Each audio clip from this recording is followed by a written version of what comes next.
Hello guys, good morning. मैं जनार्दन सिंह आपका online classes में पुनः स्वागत करता हूं। आशा करता हूं आप सभी स्वस्थ होंगे और हमारे वीडियो को आप पसंद कर रहे होंगे। चलिए आज हम आपको कक्षा 11 रसायन विज्ञान में जो हमारे पास थर्ड चैप्टर लगा हुआ है, तीसरा चैप्टर है तथ्यों का आवर्ती वर्गीकरण, तथ्यों का वर्गीकरण तथा उनके गुणधर्मों में आवर्तिता नामक लेसन है, जिसमें आप तथ्यों को किस प्रकार हम वर्गीकृत करें, कितने तथ्यों की जानकारी हमारे पास है, उन तथ्यों के क्लासिफिकेशंस कैसे होंगे आदि नियमों के विषय में हम पढ़ेंगे। तो चलिए देखते हैं। पहला है हमारे पास जैसे कि तथ्यों के वर्गीकरण के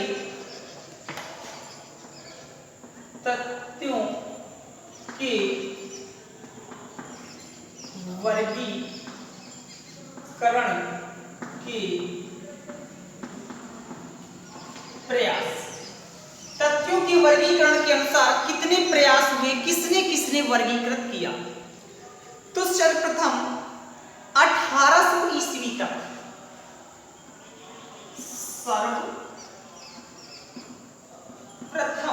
1800 ईस्वी तक 31 तत्व थे। 1800 ईस्वी तक कितने तत्व थे हमारे पास?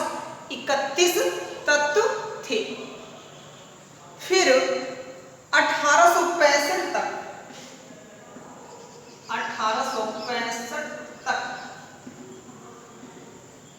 63 तत्व हो गए।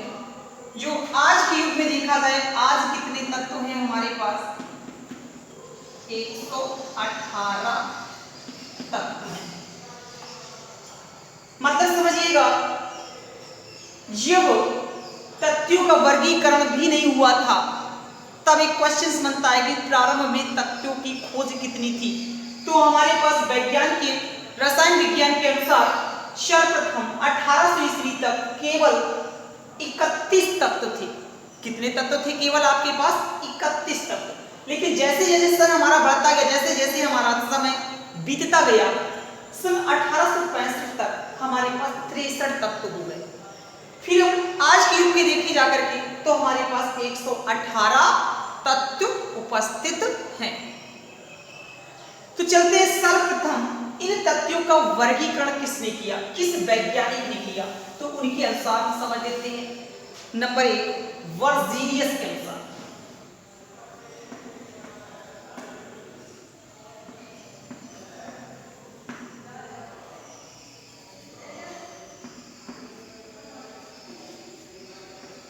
वर्जीनियस के अनुसार, वर्जीनियस के अनुसार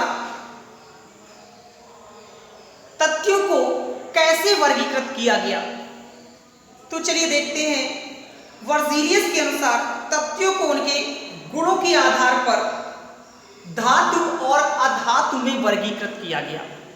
वर्जीनियस ने तथ्यों के गुणों के आधार पर धातु और अधातु में वर्गीकृत किया। सर्वप्रथम किसने वर्गीकृत किया? वर्जीनियस ने किया। किसके अनुसार वर्गीकृत किया? तो तत्वों के गुणों के आधार पर धातु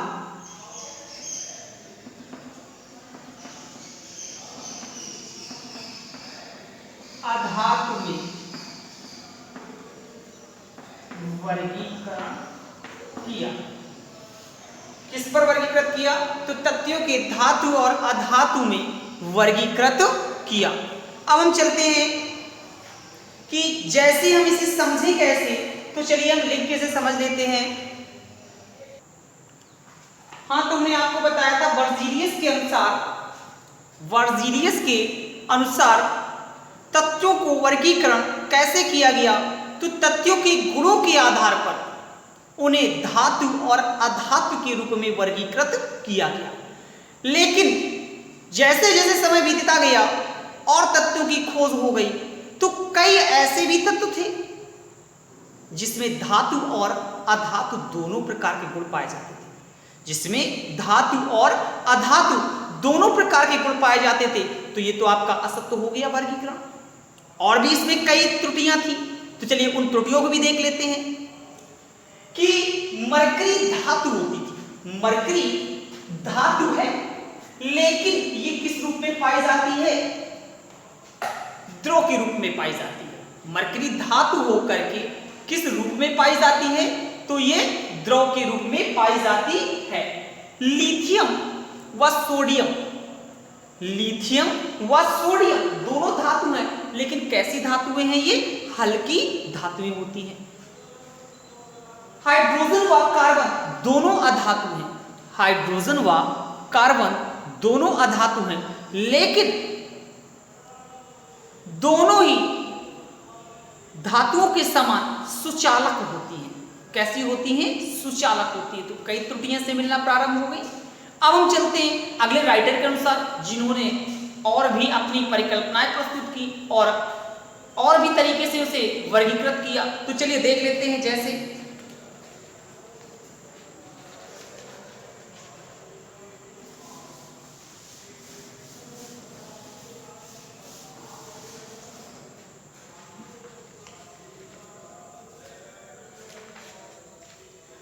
प्राउड के अनुसार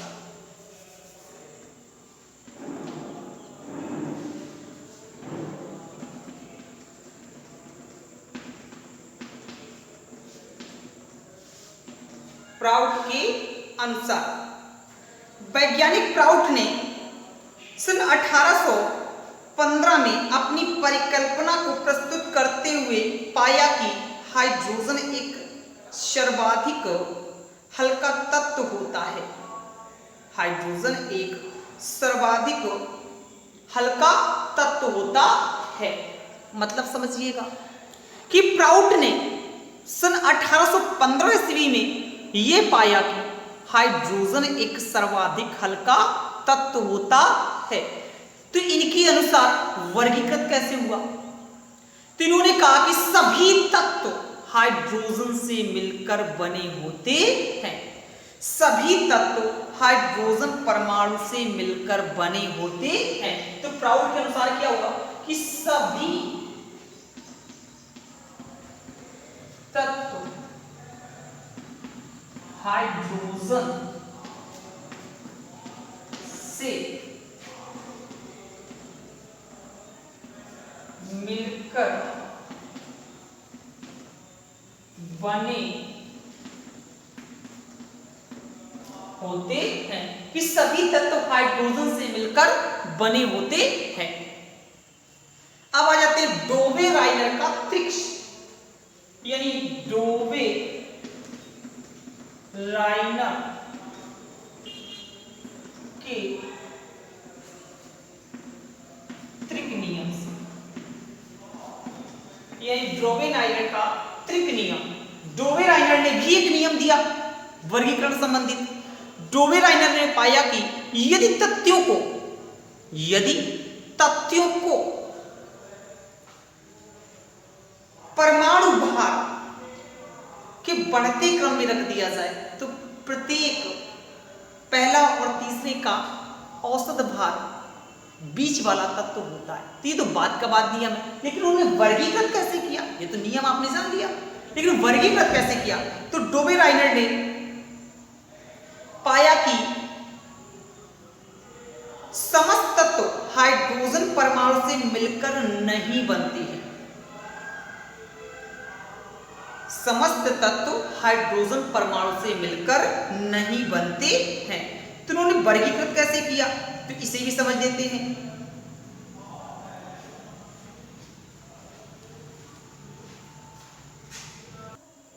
हाँ, तो चलिए देखते हैं डोवे राइनर के अनुसार यदि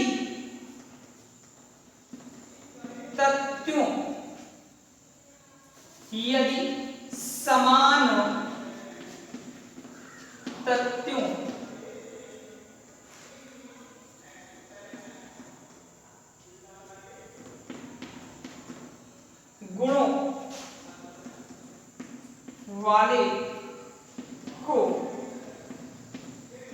परमाणु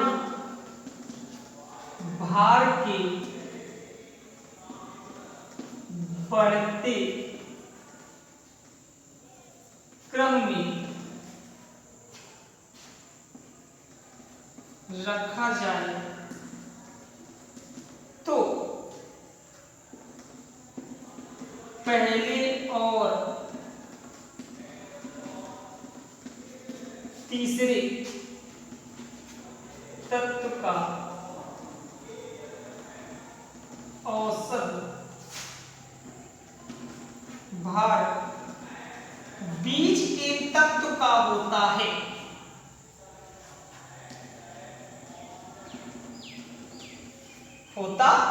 यदि समान तत्वों वाले गुणों के यदि समान गुणों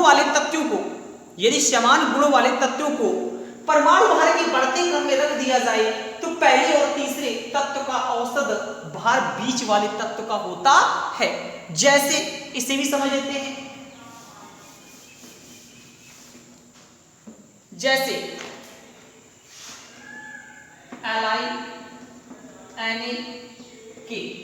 Li का परमाणु भार आपको पता है कि 6.9 होता है, K का 39.1 होता है। तो इसका जो औसत भार होगा आपको अच्छी तरह से पता है। इसका Na का परमाणु भार 23 होता है, लेकिन हमें ये निकाल के दिखाना है कि 23 कैसे होता है। तो चलिए इसे भी देख लेते हैं। दोनों को ऐड करिएगा जाकर के 6.9 प्लस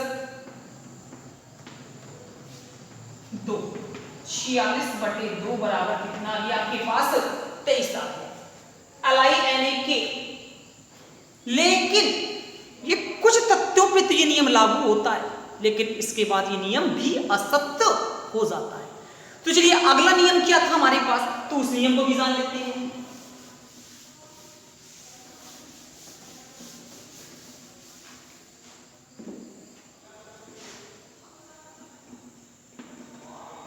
न्यूलैंड का